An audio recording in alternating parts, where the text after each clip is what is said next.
Dans ce cours, ce que je veux faire, c'est vous présenter quelques modèles additionnels, certains ayant des propriétés mathématiques ou de comportement assez intéressantes. D'accord?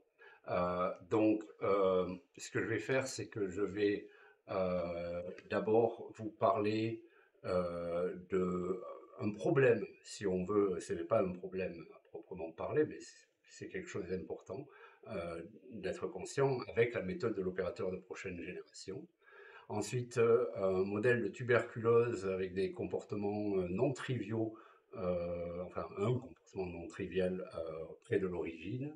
Enfin, un modèle SIRS avec population non constante et un problème montrant ce qu'on appelle des états bistables, qui sont des choses que vous pourrez rencontrer dans certains modèles. Et toutes ces choses-là sont potentiellement intéressantes. Et dans une deuxième partie, je vais aussi vous présenter quelques modèles intéressants, je pense, dans, qui étendent un peu notre vue de certaines choses. Donc, la première chose dont je vais vous parler, c'est cette petite... je précise, c'est bien pour ça que j'ai mis des guillemets, ce n'est pas un vrai problème, mais c'est quelque chose que vous pourriez rencontrer des fois quand vous utilisez la méthode de la prochaine génération, par exemple avec la méthode de calcul de Van Denrich et Whatmore. Et là, c'est un cas qui s'est présenté quand on regardait avec quelques collègues un modèle de malaria en présence, donc de paludisme, en présence de vecteurs transgéniques. Donc je ne vais pas décrire très en détail le modèle, même si je vais vous montrer un petit peu de quoi il retourne, mais surtout vous préciser où, où ont lieu les problèmes. Euh, donc, comme j'ai dit déjà et je répète ici, je tiens à préciser que ce n'est pas un problème de la méthode de calcul de l'opérateur de prochaine génération, de la matrice de prochaine génération, mais euh, plutôt du fait qu'il ne faut pas forcément appliquer le calcul aveuglément. Si vous vous rappelez, quand j'ai présenté la méthode, il y a 5 hypothèses. Euh, la plupart du temps, elles sont vérifiées. La plupart des modèles verront ces hypothèses être vérifiées, mais il y a des modèles dans lesquels ce n'est pas vrai. Et c'est quelque chose qui arrive de temps en temps, qu'il est bon de savoir. Donc, l'idée là, c'est un modèle. Donc, c'était le modèle sous-jacent, c'est un modèle de paludisme, donc avec des vecteurs et des hôtes, donc typiquement les moustiques et les humains. Pour les humains, on a un modèle SIRS, tout ce qu'il y a de plus classique. Pour les vecteurs, on a un modèle qui est un peu compliqué parce que le problème qui se posait ici, c'était celui de l'utilisation de vecteurs transgéniques, donc d'espèces de moustiques résistantes au paludisme. Euh, et donc l'idée, c'était d'essayer d'étudier la dynamique de population du vecteur en particulier, pour essayer de comprendre si, en ajoutant des vecteurs dits transgéniques à une population existante de moustiques normaux, on était en mesure de faire subsister cette souche transgénique avec les autres. L'idée étant, donc vous avez certainement entendu parler de Wolbachia, par exemple, qui est une bactérie qui infecte les moustiques et qui les rend stériles. Mais là, c'est une méthode différente. L'idée n'étant pas de stériliser les moustiques, mais plutôt d'introduire une résistance au développement du paludisme dans cette espèce. Donc, on a un ensemble d'hypothèses que l'on fait au sujet des vecteurs. Euh, et donc, elles sont listées là. Donc, on suppose que les vecteurs résistants sont complètement immuns aux pathogènes étant ici le plasmodium, donc le palu. Alors ce qui est important, c'est que, donc, comme je disais, on s'intéresse à la dynamique de population, et donc on veut savoir si une souche transgénique et une souche normale peuvent se mélanger. Donc en fait, ce qu'on a, c'est qu'on a une proportion P1 de la progéniture qui viennent de la reproduction d'un parent sauvage et d'un parent résistant qui est résistante. Donc 1 moins P1 n'est pas résistant. Et une proportion P2 de la progéniture résultante de la reproduction de deux parents résistants et résistants. Donc c'est un mécanisme, je ne vais pas rentrer dans les détails, c'est un mécanisme de transmission de gènes qui est forcé, qui n'est pas de l'héritage mendélien classique, donc c'est un peu compliqué comme un mécanisme. Mais donc voilà, c'est les deux hypothèses principales, c'est ça, c'est-à-dire que quand on a des insectes transgéniques, quand ils se reproduisent, une certaine proportion de leur progéniture est transgénique et le reste ne l'est pas. Ils ne portent pas ce gène qui leur permet d'être résistants à la maladie. Et enfin, il y a une hypothèse de fitness des espèces qui est que les vecteurs sauvages, quand ils sont infectés, ils sont moins adaptés à la compétition. D'accord. Donc le modèle, c'est un modèle qui a cette forme-là. Alors je ne vais pas rentrer exactement, enfin si, je vais vous en montrer une, mais donc S, I et T, ce sont les vecteurs, puisque c'est eux l'objet vraiment de l'étude. On n'a pas mis d'indices là, on a mis les indices pour les hôtes. D'accord. Donc là, c'est le modèle SIRS pour les hôtes. Et ça, c'est le modèle SIT. Donc SI étant les moustiques naturels et T étant les transgéniques. Et ce qui est important dans ce modèle, c'est ces deux fonctions-là, BW et BT, qui sont les fonctions de naissance qui décrivent le taux auquel les nouveaux moustiques naissent dans les moustiques normaux, susceptibles, ou dans les moustiques transgéniques. On fait des hypothèses sur les taux de, ça c'est les taux d'incidence, d'accord, FV et FH, qui est ici, sont les taux d'incidence chez les vecteurs et chez les hôtes. Donc on suppose, on fait quelques hypothèses assez classiques par rapport à l'incidence. Et la question principale qu'on pose, c'est est-ce qu'il est possible donc d'avoir que les vecteurs sauvages coexistent avec les vecteurs transgéniques. Alors au début, quand on a posé le modèle, on se disait que dans un sens, ce qui allait se passer, c'était certainement qu'il allait falloir que la maladie soit présente pour qu'on ait coexistence, alors qu'en fait, c'est pas nécessaire. Mais donc, en fait, on étudie, là, vous voyez, j'ai remplacé les fonctions de naissance par une expression simple, mais qui n'est pas si simple que ça. La fonction de naissance, vous voyez que donc j'ai une fonction de formation de paires des paires donc entre les moustiques susceptibles et les moustiques transgéniques. Donc j'ai une certaine proportion de leur progéniture qui est susceptible donc naturelle, et la proportion correspondante qui est transgénique. De la même manière, quand j'ai des parents, les deux sont transgéniques, ici, ben, j'aurai t carré sur 2t, donc c'est pour ça que j'ai ici t sur 2, d'accord. Donc j'ai une certaine proportion des moustiques qui sont de deux parents transgéniques qui sont transgéniques, et la proportion complémentaire qui sont qui n'héritent pas du gène.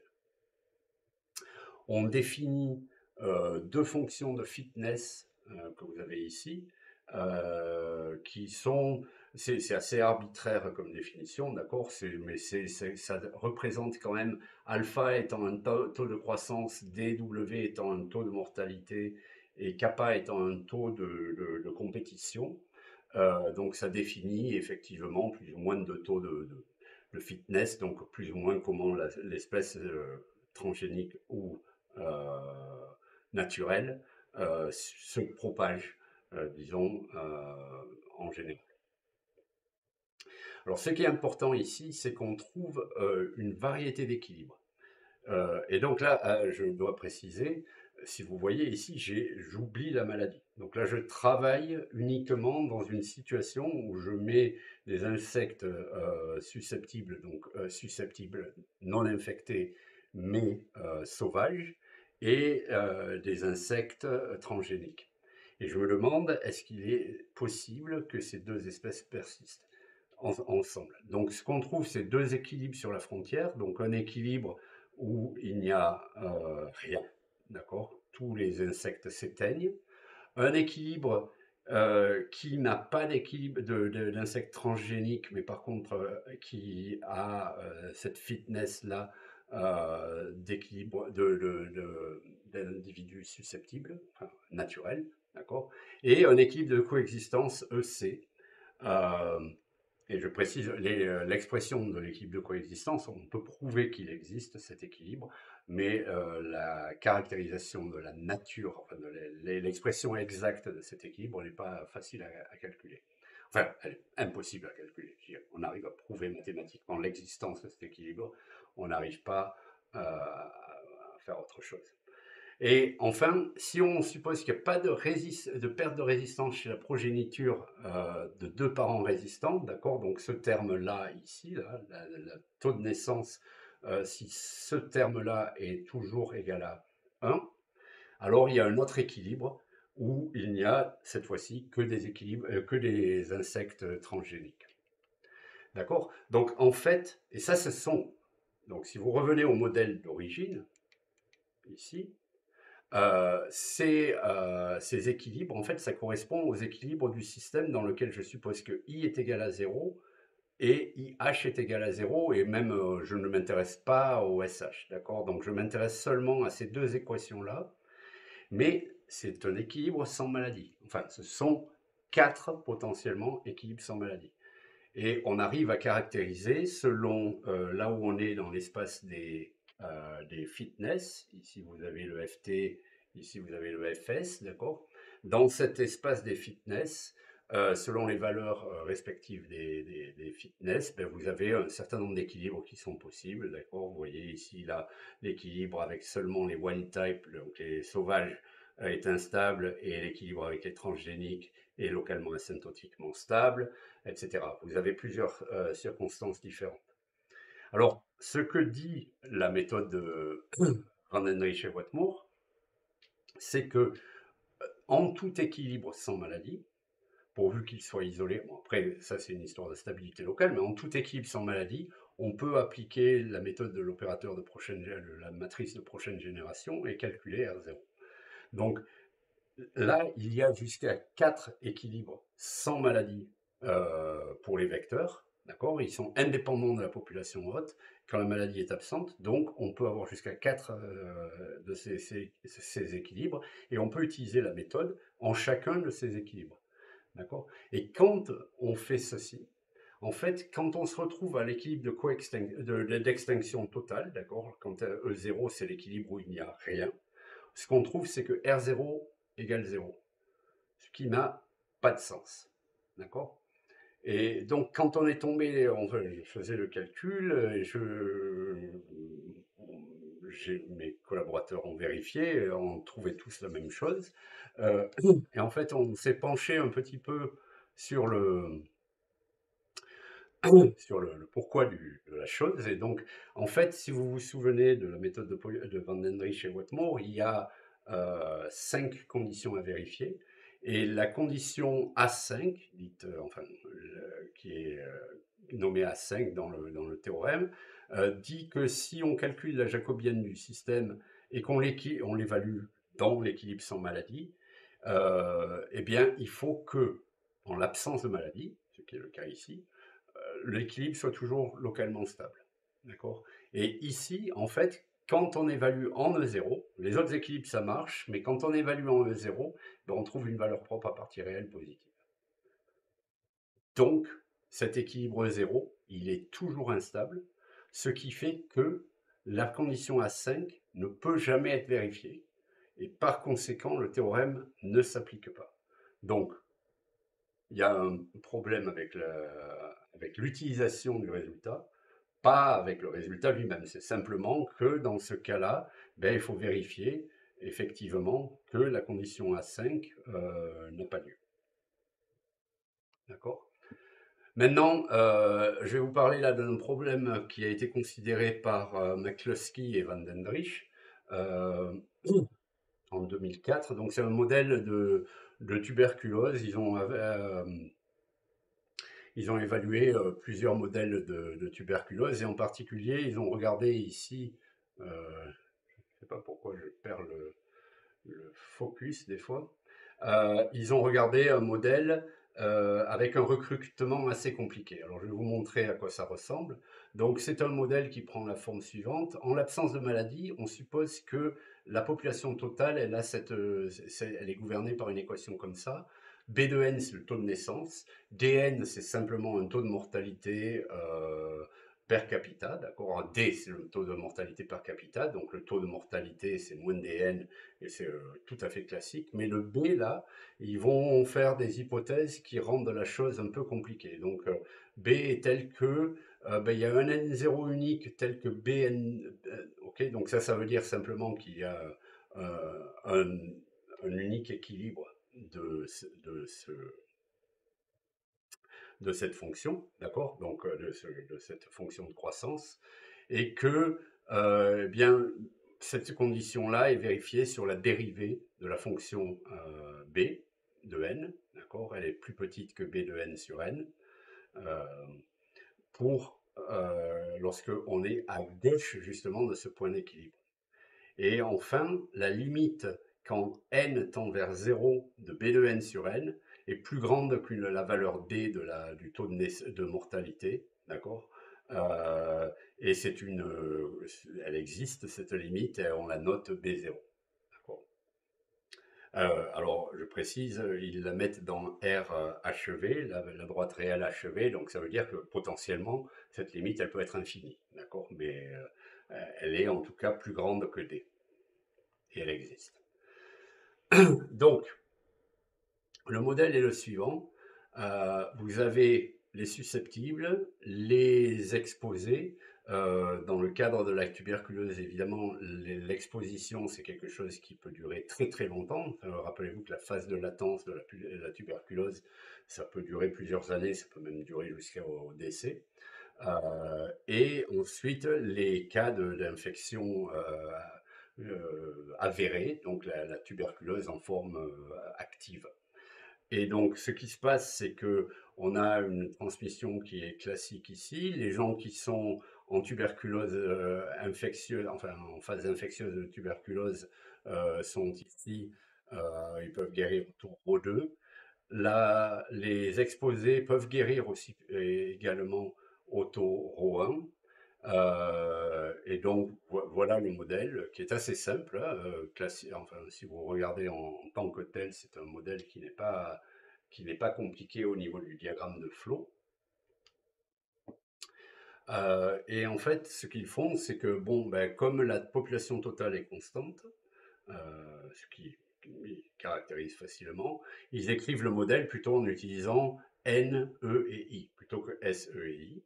Et donc, la dynamique de N, bien sûr, elle est donnée par cette dynamique-là, mais il y a aussi évidemment la mortalité due à la maladie. Je n'ai pas précisé ici, vous voyez, hop, que la mortalité dépend, enfin, que les individus infectieux, je vais me mettre ici, voilà, les individus infectieux, il y a aussi une mortalité spécifique à la phase de tuberculose active.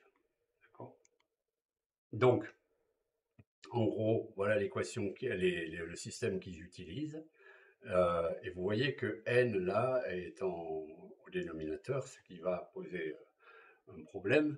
Donc, là, ici, le problème, c'est qu'en l'éclipse en maladie, il y a des solutions qui, dans ce système SNEI, limitent à 0. D'accord. En 0, 0, 0. Et comme vous avez vu, ici, on avait, comme je faisais remarquer ici, on a une fonction où l'incidence est divisée par n. Donc, ça pose un problème.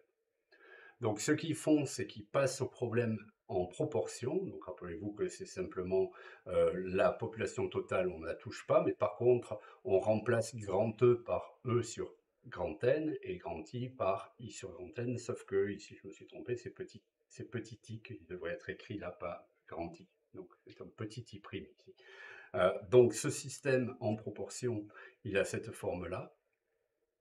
Et en plus, ce qu'ils font, c'est qu'ils étendent le système, parce que ce système, il n'est pas défini en grand N égale 0, mais ils peuvent l'étendre à ce niveau-là, parce que rappelez-vous qu'ils ont supposé que la limite de b de n sur n, c'était égal à petit b0. Et donc, en fait, ce qu'ils font, c'est qu'ils remplacent b de n sur n en n égale 0 par petit b0.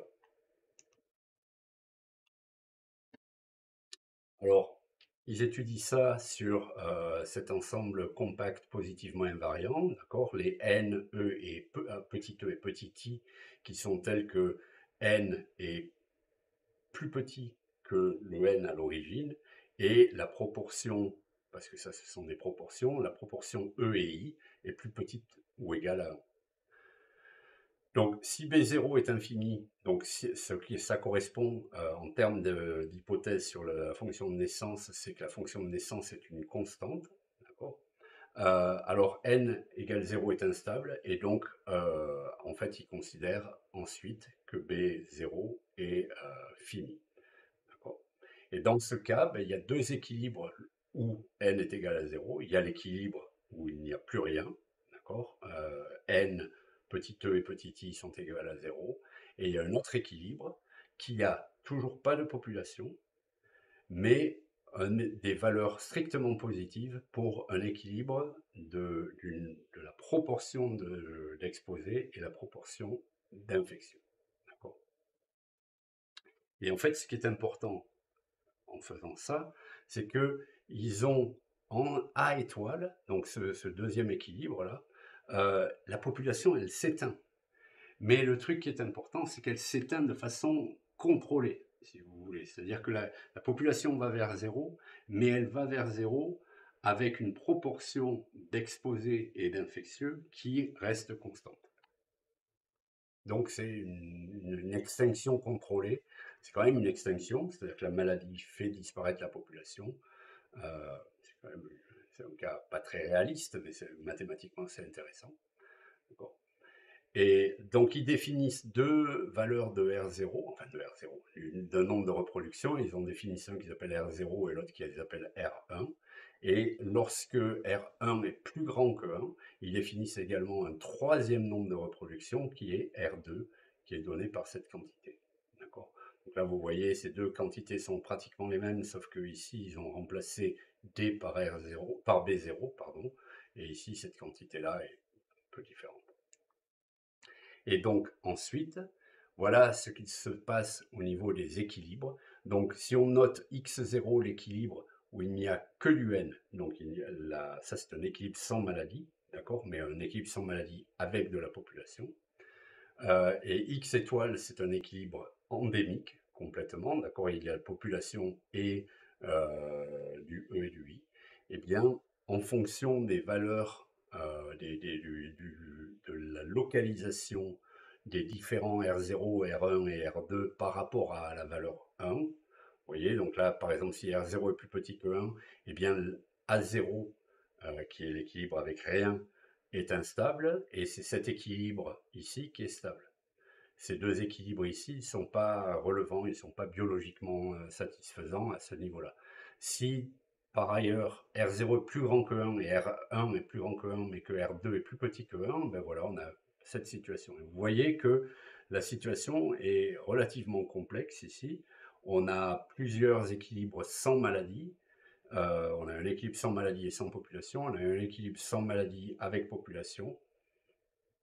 On a l'équilibre A étoile qui est cet équilibre où on n'a pas de population, donc le n tend vers 0, mais avec un E et un I qui tendent vers une quantité fixe.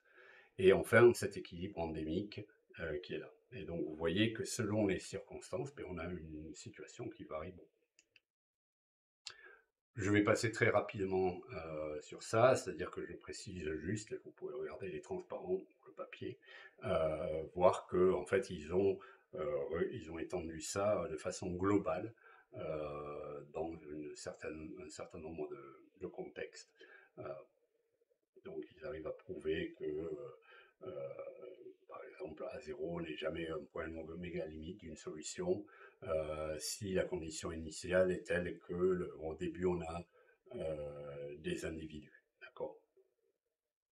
Enfin voilà. Donc, comme je le disais, là je les cite.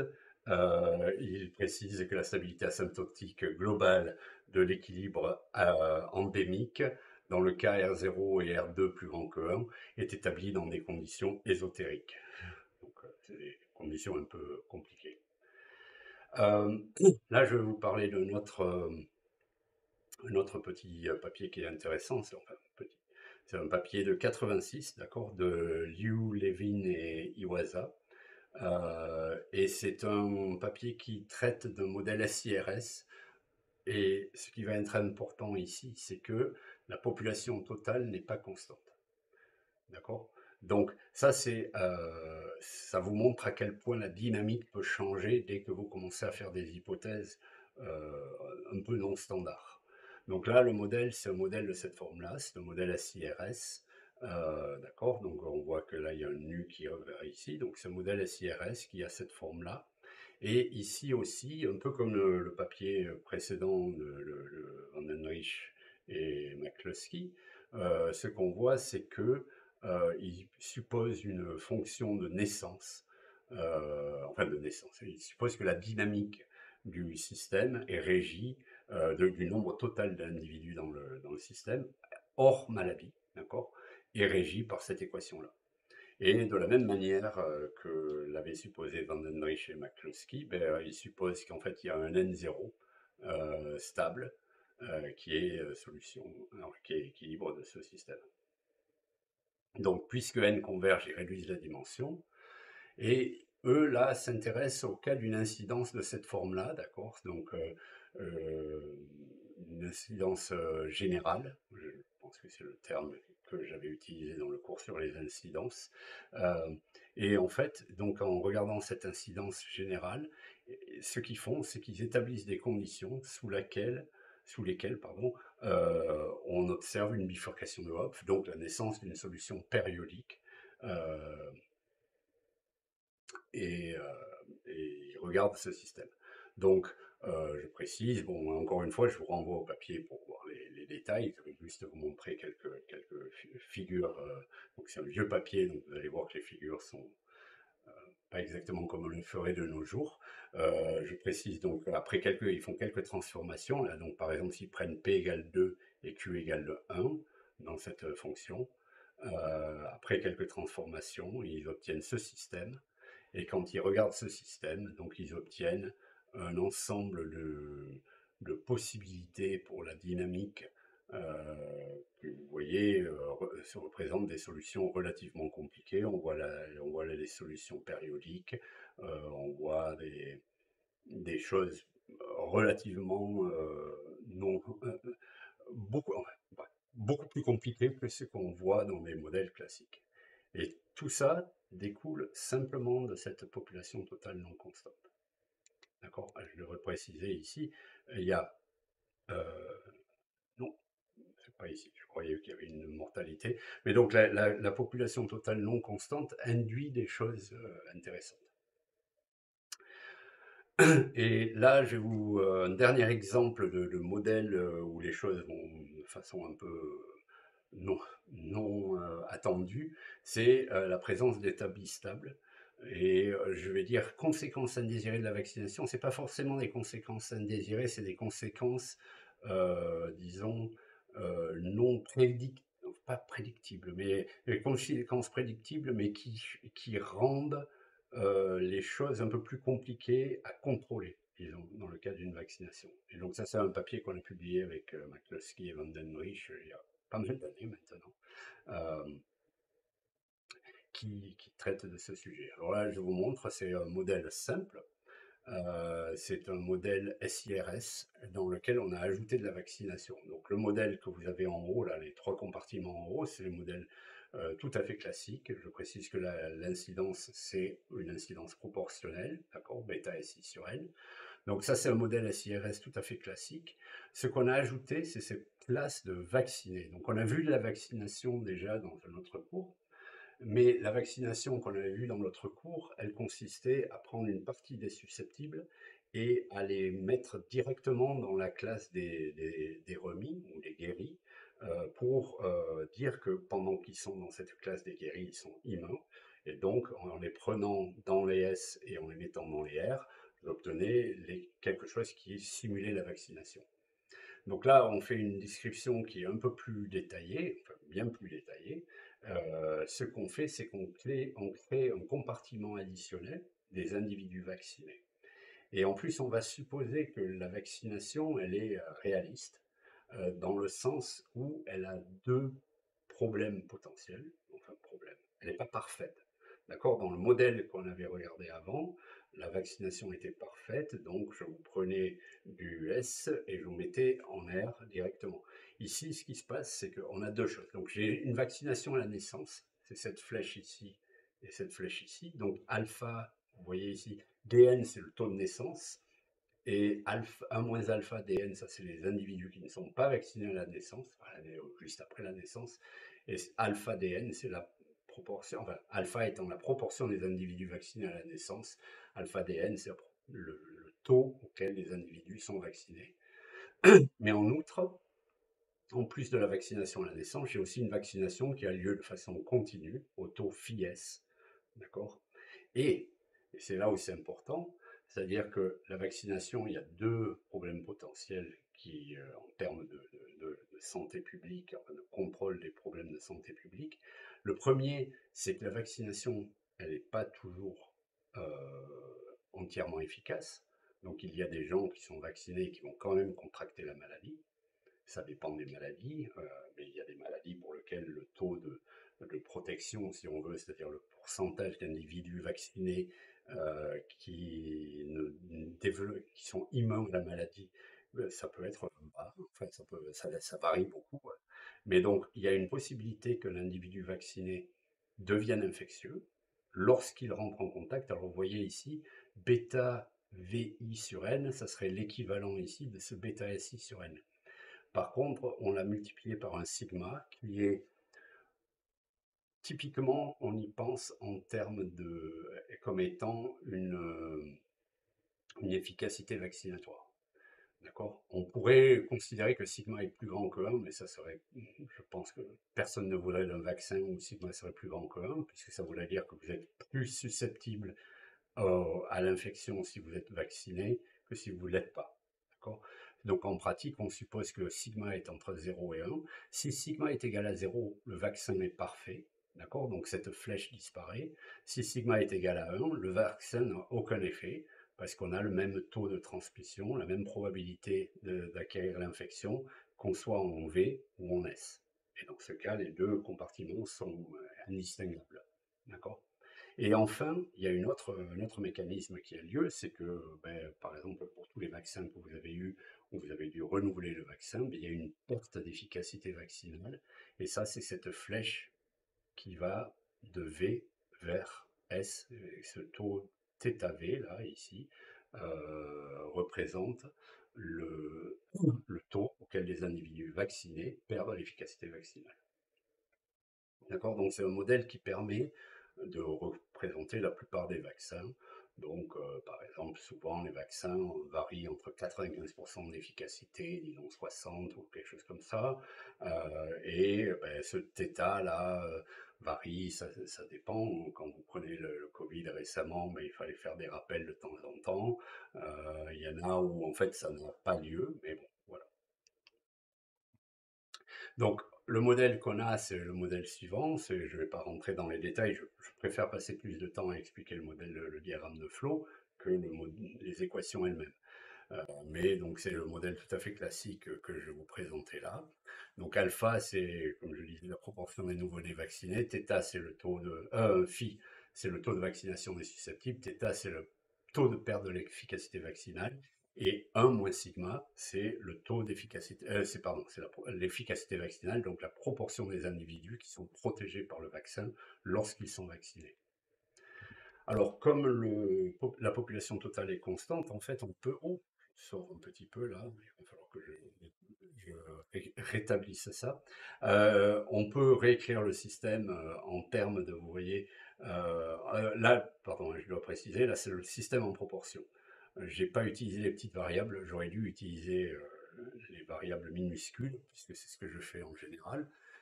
Mais donc là, c'est le système en proportion, d'accord? Donc là, vous voyez que V, je peux réduire une dimension puisque V est donné par 1 moins la somme des autres, puisque je travaille en proportion. Alors, ce système, ce qui est important, c'est que il a toujours l'équilibre sans maladie, donc ça c'est tout à fait classique, d'accord? Et donc on va établir R0 en considérant si cet équilibre sans maladie est localement asymptotiquement stable ou instable. Mais par contre, maintenant on va regarder le ou les équilibres endémiques. En fait, il va être les équilibres endémiques. Donc, première remarque, si le vaccin est entièrement efficace, donc si sigma est égal à 0, alors il y a au plus un équilibre endémique. Donc à partir de maintenant, je vais supposer que le vaccin n'est pas toujours 100% efficace. C'est tout à fait réaliste comme hypothèse. Alors dans ce cas, quand je cherche les équilibres endémiques, en fait, en faisant quelques manipulations algébriques, on trouve assez vite que l'existence d'équilibres endémiques, donc d'équilibres positifs, est déterminée pour i, est déterminée par ce polynôme ici. Et si vous regardez les coefficients de ce polynôme, d'accord, c'est une quadratique, et ces coefficients, il y en a un qui est négatif, il y en a un et deux, enfin, on ne sait pas exactement, d'accord. Et donc, pour essayer de déterminer les équilibres, ben, on fait une étude un peu plus avancée de la chose et je vous montre ce qui peut se passer. Donc, le cas classique, c'est ce cas-là. Donc ça, c'est le polynôme P de I à gauche. Et à droite, c'est le diagramme de bifurcation qu'on a déjà vu. Vous voyez, là, c'est R0. On va l'appeler RVAC pour mettre en évidence le fait que c'est le nombre de reproductions sur le modèle complet dans lequel il y a vaccination. D'accord? Donc c'est le nombre de reproductions avec vaccination. Et ça, c'est le cas qu'on a vu jusqu'à présent, d'accord, dans le cas d'un modèle endémique. Okay, ça, c'est un modèle endémique. Dans le cadre d'un modèle endémique, on a vu que si R0 est plus petit que 1, alors on a l'équilibre sans maladie qui est localement asymptotiquement stable, et lorsque R0 devient plus grand que 1, on a cette bifurcation, pardon, comme ça, où on a un équilibre positif en nombre d'individus.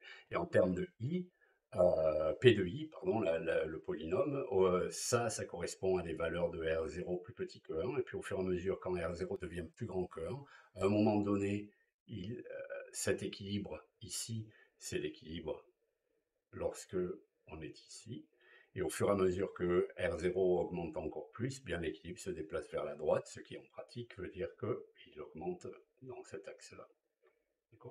Donc ça, c'est ce qu'on appellera peut-être une bifurcation à l'endroit. Maintenant, voilà ce qui se passe quand on est dans le cadre d'une bifurcation à revers. Alors là, vous voyez que ça, c'est le polynôme P de I. Et vous voyez que ce qui se passe, c'est qu'à un moment, il va devenir tangent ici à l'axe des I. Ça, c'est en fonction de I, d'accord. Il devient tangent à l'axe des I. Et puis, quand il passe au-dessus, eh bien, il y a, pendant un moment, deux équilibres. Et la façon dont ça se traduit dans le modèle, c'est comme suit. C'est-à-dire qu'on a, vous voyez ici, là, pour cette valeur de R de vaccination entre ce R critique qui est le point où cette courbe ici devient tangente ici. Donc entre ce point R critique et R vaccination égale à 1, eh bien on a deux équilibres endémiques. Donc deux équilibres strictement positifs, et ensuite on n'en a plus qu'un. Alors, La région dans laquelle cette bistabilité, c'est donc une bistabilité, a lieu, elle est déterminée par des paramètres du polynôme, d'accord? Et on trouve que elle est caractérisée, donc lorsque le discriminant du polynôme est positif et que les coefficients le coefficient B est positif, est strictement positif, et le coefficient C est négatif. Alors, ce qui est important ici, c'est que ce que vous voyez, je vais peut-être pointer avec le doigt, mais donc ce qui se passe, c'est que ça, l'équilibre, je devrais préciser, on arrive à prouver que cet équilibre-là du bas est instable et l'équilibre du haut est stable. Et donc ce qui se passe ici, c'est que si on est plus bas que, si on a un I qui est plus bas que cette courbe ici, alors on va descendre ici vers cet équilibre. Rappelez-vous que l'équilibre sans maladie, jusqu'à R vac égale 1, il est localement asymptotiquement stable. C'est comme ça qu'on définit R vac égale 1. Donc à gauche de R vac égale 1, l'équilibre sans maladie est localement asymptotiquement stable. À droite, il est instable. Bien là, donc, cet équilibre sans maladie, il est localement asymptotiquement stable. Et donc, quand je pars ici, je vais tomber sur cet équilibre sans maladie. Par contre, si je pars au-dessus de cette séparatrice, eh bien, je vais plutôt aller vers l'équilibre avec maladie.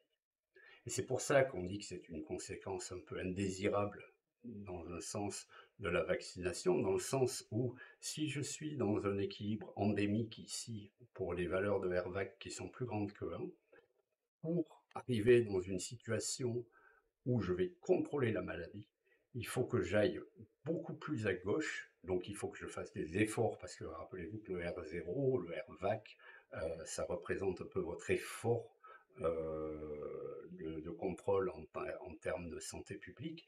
Ben, il faut que je fasse un effort plus grand pour arriver jusqu'à ce stade-là. Par ailleurs, par contre, ce qui est pratique, c'est que quand j'arrive à un stade où je suis là, ben, je vais tomber directement sur ce cas-là, sur l'équilibre sans maladie, au lieu d'avoir à suivre la courbe tout le long, comme j'aurais à le faire si je suivais la courbe ici. Vous voyez, là l'extinction, l'équilibre endémique devient de plus en plus petit de façon continue. Ici, on est à cet équilibre endémique et d'un seul coup, on est en bas. D'accord. Donc, ce que ça implique, c'est que le contrôle peut être plus compliqué. Il y a aussi des implications de ça en termes de si le système est stochastique et qu'il passe d'un côté à l'autre, mais je ne vais pas rentrer dans ça.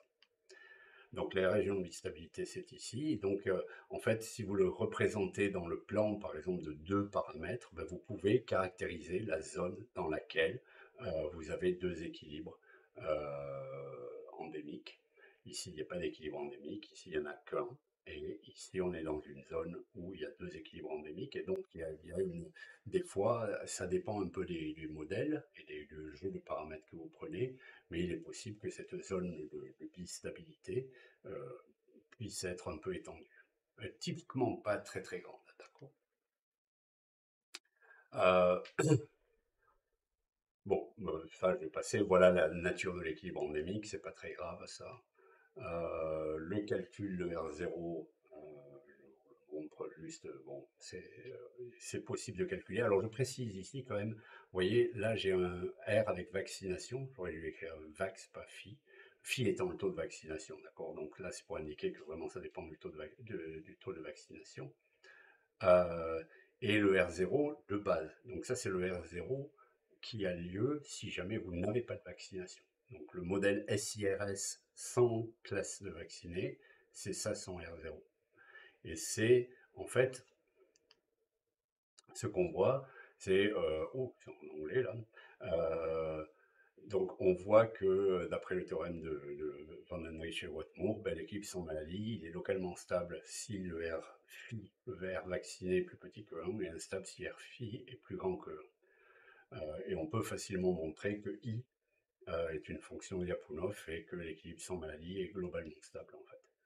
Alors maintenant, aux équilibres endémiques, je vais pas passer longtemps, d'accord. Aux équilibres endémiques, on peut aussi caractériser la stabilité. Ça, c'est un peu plus compliqué. Je vais juste vous montrer une analyse numérique de la sensibilité, de la stabilité. Donc là, vous voyez, c'est le rayon spectral, l'abscisse spectrale, pardon, donc le maximum de la valeur de la partie réelle des valeurs propres. Euh, et donc, vous voyez que ici, c'est l'équilibre sans maladie. Pardon, c'est l'équilibre endémique. Donc, ça, c'est l'équilibre en haut. Ça, c'est l'équilibre sans maladie. Donc, qui lui change de. Où c'est que je suis? Non, l'équilibre sans maladie est ici, pardon. Voilà.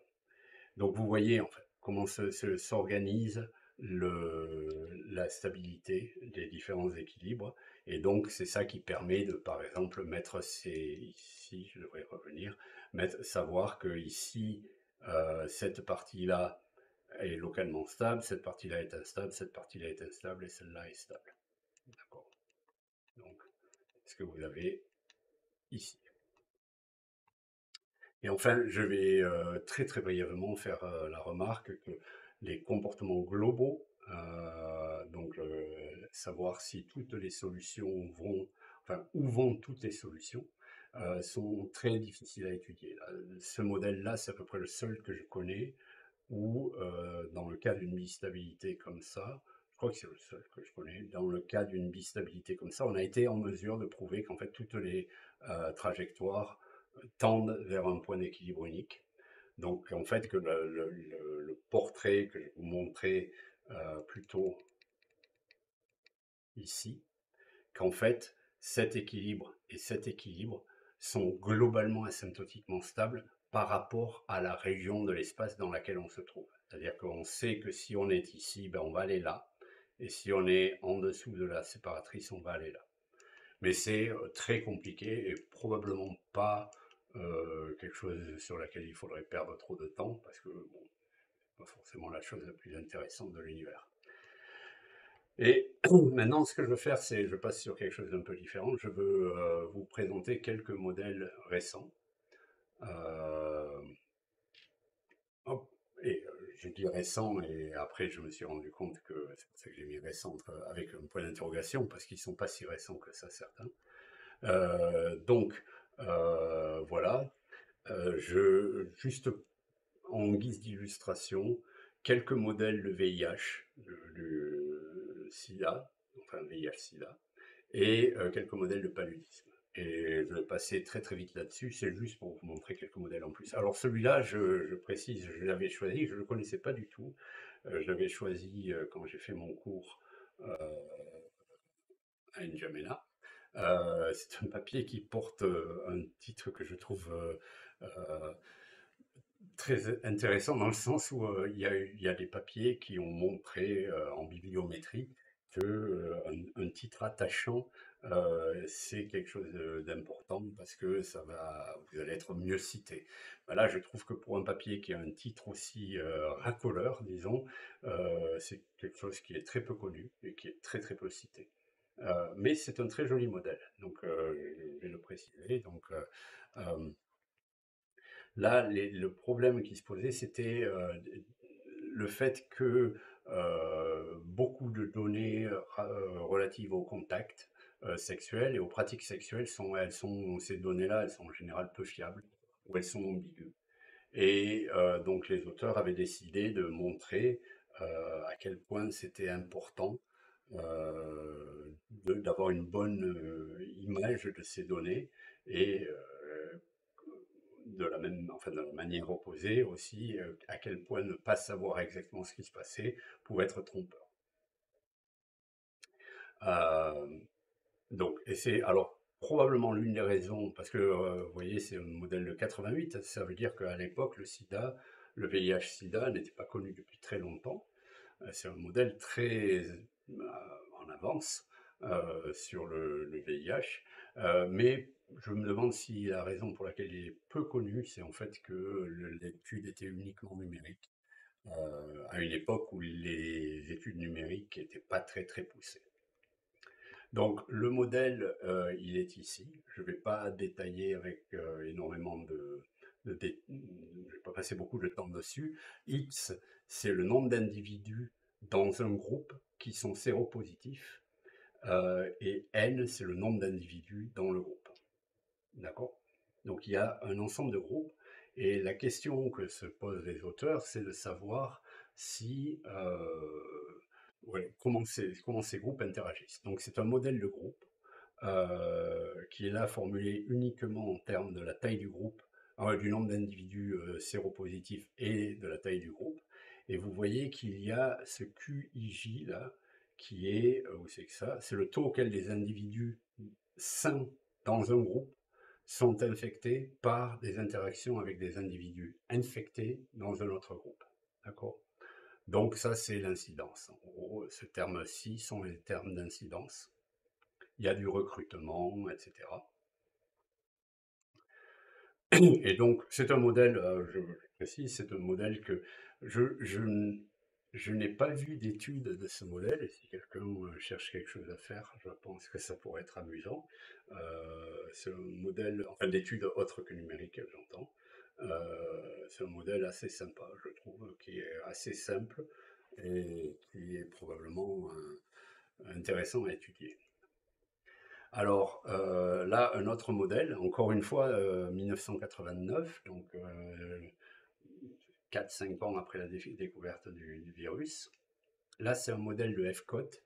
Je voulais préciser celui-là, montrer celui-là, parce que vous voyez qu'il y a, c'est un modèle qui est très explicite, enfin explicite, qui détaille beaucoup de compartiments. Donc ça, c'est jusqu'à présent, on a vu des modèles assez simples en termes de la description des processus. Là, c'est un modèle qui essaie de s'ajuster à des données qui sont connues. Euh, donc, on a un nombre, enfin connu, plus ou moins connu, d'accord. On a des hommes homosexuels, des hommes bisexuels, des hommes monogames hommes, des monogames femmes, etc. Donc là, il y a énormément de compartiments différents qui classent les gens euh, un ensemble de compartiments. Et ce modèle est étudié aussi, après je devrais dire, donc il y a en plus des stages SIDA, d'accord, donc les susceptibles, les infectieux, mais qui ne progressent pas vers le SIDA, puis après il y a les phases SIDA, parce que rappelez-vous, c'est le début de l'épidémie de SIDA, il n'y avait pas de traitement à l'époque. Donc les gens qui avaient le VIH, au bout d'un moment, développaient le SIDA et en général, mouraient du sida, à part quelques très rares exceptions. Les gens qui étaient en sida déclaré mouraient. Et donc, le modèle, il a aussi ça. Il encode donc les phases sida. Et donc, c'est un modèle qui est assez intéressant, qui a été étudié aussi numériquement. Ça, c'est un modèle par contre beaucoup plus récent, 2009. Donc, et là, ce qui est intéressant ici, c'est un modèle de test universel pour le VIH, suivi de traitements antirétrovirus. Donc là, le modèle, il est pas mal du tout. Enfin, il est simple, mais très élégant, je trouve, aussi. Donc, c'est un modèle, bon, les notations, là, j'ai pris les figures du papier. Les notations, c'est assez différent de ce que moi j'utilise en général, d'accord, mais la bêta N, c'est le taux de naissance. Après, vous avez des phases infectieuses et des phases de sida. Donc, I, c'est infecté et A, c'est sida. Euh, Et après, il y a une phase où il y a du traitement. Donc, non, je pense qu'il y en a I, ça doit être sida, euh, infectieux, et A, c'est les après-traitement, antirétrothérapie. Et donc, les taux de mouvement dans les compartiments ne sont pas les mêmes, vous voyez, et il y a des allers-retours possibles entre les compartiments. Donc, ça, c'est un type de modèle qui a été plus étudié plus tard, par exemple, euh, par qui? Par Hyman et Lee. McHyman et Lee, ils ont étudié ça, ce type de modèle, d'accord, classé comme ça. On reviendra sur ce type de modèle, en fait, pas ce modèle-là, mais dans les modèles de groupe. Et le dernier modèle de VIH que je vais vous présenter très brièvement, c'est un modèle beaucoup plus récent. Alors là, c'est assez récent. Ce que je trouve important enfin intéressant avec celui-ci, c'est que c'est un modèle assez différent des modèles qu'on a vus jusqu'à présent. Jusqu'à présent, les modèles que je vous ai montrés, c'est des modèles très classiques. Ici, vous allez voir, c'est quelque chose d'assez intéressant. C'est-à-dire qu'en fait, ce qu'ils font, c'est qu'ils ont une simulation individu centrée de la progression de la maladie dans les individus et un modèle déterministe de transmission entre les individus. Donc en fait, c'est un modèle, certains diraient hybride, mais c'est un hybridisme assez particulier, mais c'est un mélange de modèles. Et c'est ça qui est assez intéressant ici, à mon sens, c'est que ça présente deux types de modélisation très différentes. On n'a pas vu ça pour le moment, mais c'est quelque chose qui, je pense, est intéressant à considérer. Et donc là, vous avez euh, tout un ensemble de compartiments avec des classes de risques différentes. Et donc là, vous voyez, ça c'est les patients eux-mêmes. Et les patients sont, rappelez-vous ce que je disais, les patients sont simulés de façon individu-centrée. Et par contre, la dynamique entre personnes, elle, est déterministe. Maintenant, vite fait, toujours, comme je le disais, c'est un aperçu très rapide. Là, c'est un modèle de Dietz, Molino et Thomas. Donc ça, c'est des gens, Dietz et Molino en particulier, qui ont fait énormément de travail sur le paludisme. Et là, c'est un modèle donc de 1974. Donc c'est un modèle assez ancien et un modèle très classique. Encore une fois, je ne vais pas passer longtemps dessus, mais juste pour vous montrer que euh, on trouve des choses. Donc là, vous avez des individus infectieux, non humains, négatifs, négatifs à la maladie, d'accord, ils n'ont pas de palu, ils incubent, ils sont infectieux, euh, non infectieux positifs, mais ils sont en train de récupérer lentement. Non infectieux positifs, ils récupèrent vite. Enfin, vous voyez, il y a tout un ensemble de compartiments. Euh, voilà. C'est un modèle, celui-ci, qui est en temps discret. Donc, je n'ai pas traité ça du tout, mais c'est intéressant. Donc, delta de x1, c'est delta, c'est x de t plus 1 moins x de t. D'accord. Et donc, il formule ce modèle, il l'analyse numériquement. Je précise qu'il y a un travail numérique très très important qui est fait dans ce papier, qui est très intéressant à regarder. Je recommande vraiment de lire ce papier.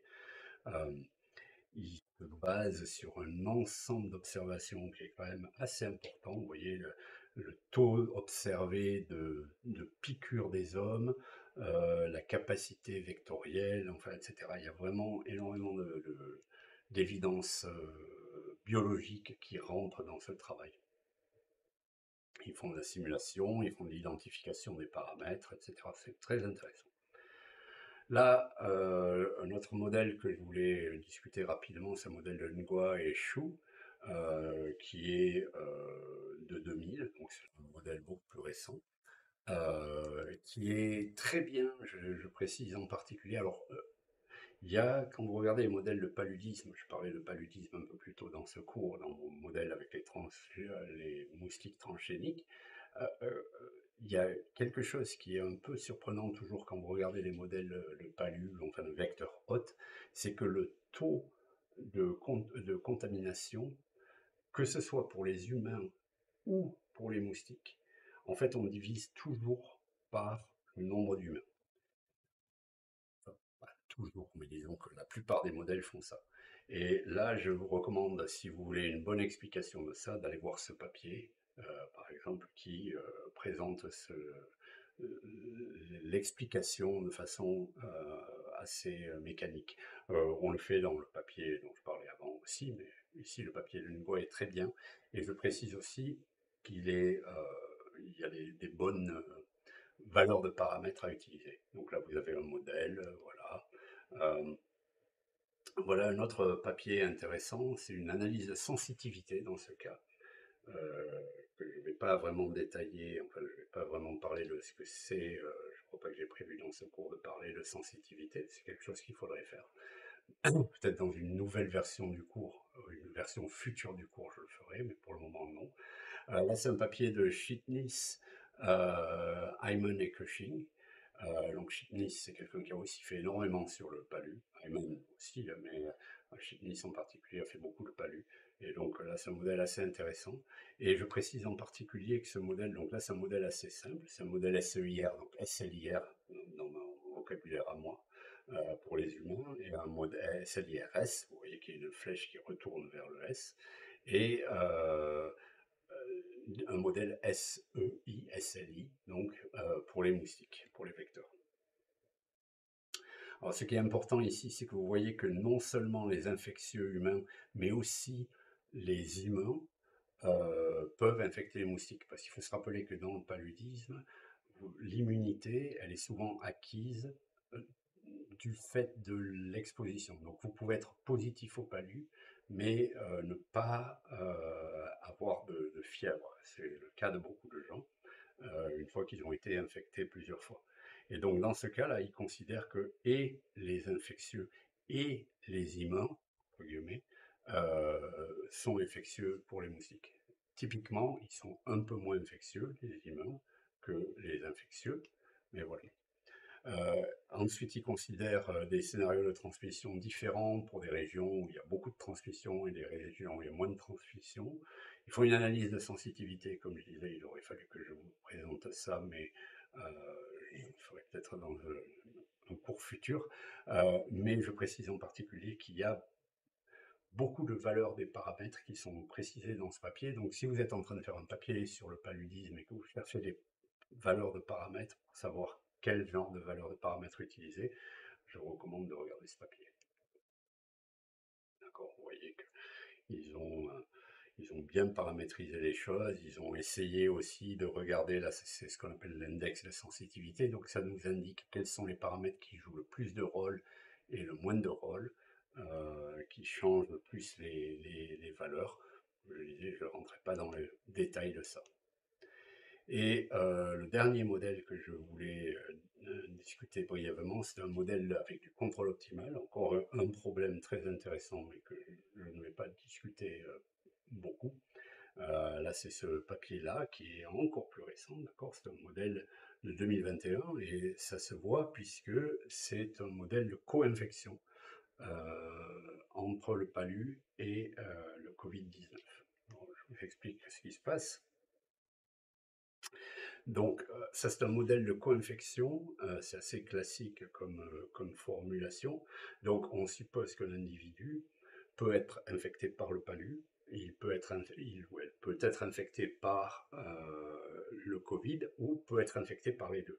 Donc là, vous avez EM, c'est les individus infectés par la malaria, donc le palu. EC, c'est les individus infectés par le Covid. Donc, les latents. Rappelez-vous, pour moi, eux, c'est souvent elles, mais donc les individus euh, en phase d'incubation.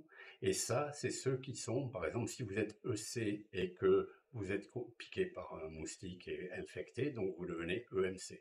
De la même manière, si vous êtes EM, donc vous avez le palu, vous êtes piqué par un moustique, pardon, vous attrapez le Covid, vous êtes EMC. Ils ne font pas de distinction entre l'ordre dans lequel les maladies sont acquises, c'est simplement de savoir si vous êtes infecté par la malaria, donc le palu, le Covid ou les deux. Et de la même manière, donc évidemment, que ce soit la phase de latence ou la phase infectieuse que vous avez ici, vous avez la possibilité d'être dans les deux états. Donc le modèle n'est pas très simple, déjà, pour commencer. Et ça, c'est pour les vecteurs. Donc les vecteurs, par contre, eux, ont une dynamique très très simple. C'est un modèle SLI, d'accord? Donc susceptible, latent et infectieux. C'est important de mettre la phase de latence parce que dans le palu, la phase de latence, pour les moustiques, c'est la plupart de leur vie. Donc, selon la durée de cette phase ici, il est possible que le moustique, même ici, il est en latence, il ne vous contamine jamais. Donc, c'est très important d'avoir la latence dans le modèle de palu pour les moustiques. Et voilà. voilà, donc là, comme je le disais, je passe très très vite dessus. Ils font tout un ensemble de considérations sur le truc, mais en particulier, donc ils regardent un problème de contrôle optimal. Ça pourrait faire l'objet d'un cours en entier, mais je ne vais rien dire là-dessus. Je vais simplement dire que pour un problème de contrôle optimal, ce qu'on fait, c'est qu'on fait une fonctionnelle de coût qu'on cherche à minimiser. Et cette fonctionnelle de coût, elle implique, là vous voyez, le nombre d'infectieux des différents types. D'accord? Donc ça, vous voulez minimiser ça. Donc ça, l'intégrale de ces nombres d'infectieux va vous donner la taille de la maladie plus ou moins sur la durée 0T, là. Mais en plus, on rajoute le prix des mesures de contrôle. Et là, les mesures de contrôle, c'est simplement, on a un U1 qui est des mesures de protection personnelle pour empêcher les piqûres de moustiques. Donc U1 et U2 qui sont des mesures de protection personnelle pour protéger contre le Covid. Et donc, ce que vous voyez, je ne sais pas si elles sont sur ce graphique, parce que ça, c'est un graphique que j'ai pris d'eux. Non, elles ne sont pas sur ce graphique, mais par exemple, vous pouvez concevoir que les U1, qui est la protection contre les moustiques, elle va agir ici, elle va réduire la fonction d'incidence qui détermine l'apparition de nouveaux cas de malaria. Et les mesures de protection U2, donc les mesures de protection qui agissent sur le Covid, elles vont avoir lieu ici, elles vont agir ici et réduire ce lambda C ici. D'accord? Et le but d'un problème de contrôle optimal, c'est de trouver des fonctions U1 et U2 qui minimisent cette fonction. Et là, tout ce que je vous montre, c'est deux résultats qu'ils ont dans le papier. Vous voyez ici un U1 qui est non nul, U2 qui est non nul, mais je pense que ça c'est U1 et U2. Je ne sais plus exactement, mais ça c'est quelque chose d'assez classique dans un truc de contrôle. Donc ce que ça vous dit, c'est que vous voyez là, c'est le temps en jour. Donc vous attendez donc U1 ici étant la lutte antimalariale, ça veut dire qu'ici elle a lieu à fond, et puis au bout d'un moment vous pouvez la relaxer. D'accord? Voilà, c'est ce genre de problème. Encore une fois, je pense que c'est des problèmes très intéressants. Je ne leur fais pas justice ici, mais ça nécessite un cours en entier.